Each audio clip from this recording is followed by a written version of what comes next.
campaigned against it. She's a businesswoman. You probably know Gina Miller. She came to public attention after twice leading successful attempts to challenge the government's handling of Brexit. In 2019, for example, the Supreme Court ruled in her favour, finding that Boris Johnson had unlawfully suspended Parliament. Now, Gina Miller and I disagree a lot politically, and Nigel Farage and Gina Miller disagree politically. But Nigel Farage, and me for that matter, are supporting Gina Miller because she has been debanked by a bank called Monzo. Now, Monzo say that they are, like a lot of banks, there's their statement, a spokeswoman for Monzo says, like a lot of banks, we do not accept any political parties as Monzo business customers in the same way that we don't currently accept trust clubs and a range of other organisations.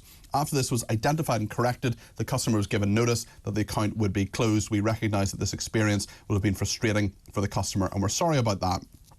Gina Miller says the government has to step in this because there are political parties, there are people who are, like Nigel Farage, there are apparently 50,000 people in this country who have been debanked. She says we do not have a functioning democracy if you cannot access a bank account. Despite their differences over Brexit, Nigel Farage has tweeted his support saying, this is just plain wrong at every level. I stand with Gina Miller. And clearly there's been a lot of discussion on Nigel Farage this week, and now there will be on Gina Miller as well. Let's talk to Stephen Barrett, who's a barrister and writer. Stephen, you're very good to come on the programme this morning. What do you make of this?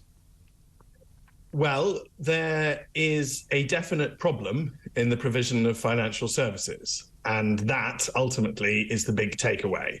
We need to get to a position where financial services can be provided to everybody who needs it in a proper fashion. And there is a distinction, I think, between the Farage case and the Miller case, because in Gina Miller's situation, what Monzo are effectively saying is, look, if we take on political parties, then we have to do a whole bunch of extra regulatory stuff. That's a massive burden on us. We're quite small. We can't really afford that extra burden. So we just don't want any of you at all, which is a sort of universalist position, if you like. The Farage position is specific to him. And it's quite clear from the information we have from that bank that they are targeting him. They don't like him in particular, whereas Monzo's just trying to stay away from all politicians. The problem with this is that it is incredibly badly written law.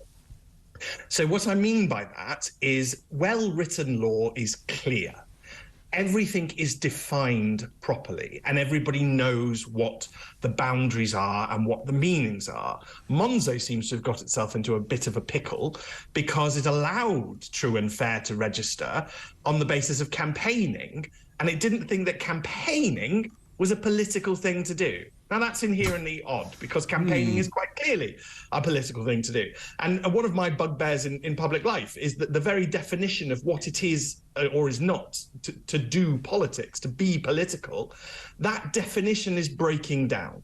And it's quite clear that Monzo don't have a very clear definition of it. And in their defence, that's almost entirely, or almost absolutely certainly true, because the laws themselves don't define it properly.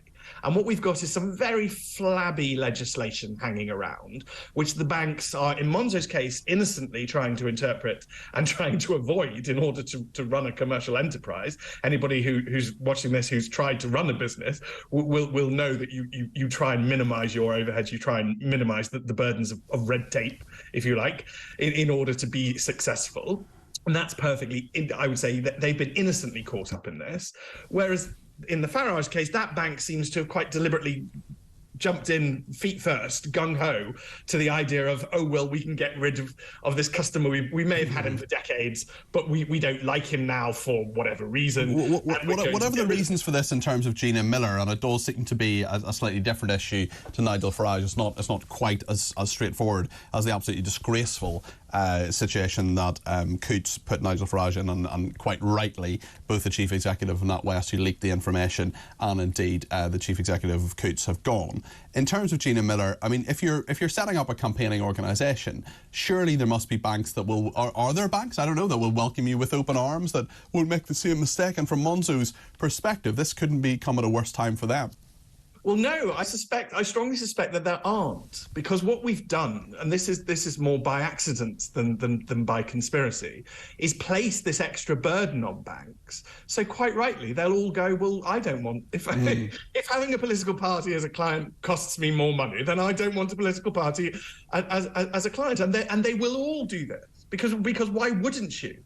You know, if it's more expensive to have a certain type of client, you just won't have that type of client. We might look at why we have these rules in the first place.